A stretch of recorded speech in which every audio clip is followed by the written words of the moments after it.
নমস্কার। আজকে আমি আতপ চালের কিছু উপায় আপনাদের বলে দেবো। এই আতপ চাল আপনাদের ভাগ্য পরিবর্তন করে দিতে পারে এবং আয় উন্নতির পথ দেখিয়ে দিতে পারে। যারা প্রচুর অর্থ উপার্জন করতে চান এবং অর্থ সঞ্চয় করতে চান, তারা সাতটি অখণ্ড আতপ চাল লাল কাপড়ে বা লাল থালুতে মুড়ে নিজের পার্সের মধ্যে রেখে দেবেন। দেখবেন প্রচুর অর্থের অধিকারী হবেন।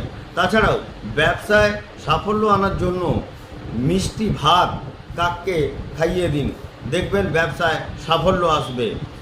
রোজ সকালে যদি এক মুঠো আতপ চাল আপনি পুকুরে মানে বাহমান পুকুরে যদি অর্পণ করেন, দেখবেন সমস্ত বাধা বিপত্তি আপনার কেটে যাবে। এবং তাছাড়াও শনিদোষ ও রবিদোষ কাটাতে এক মুঠো আতপ চাল ও এক মুঠো কালো তিল শনি মন্দিরে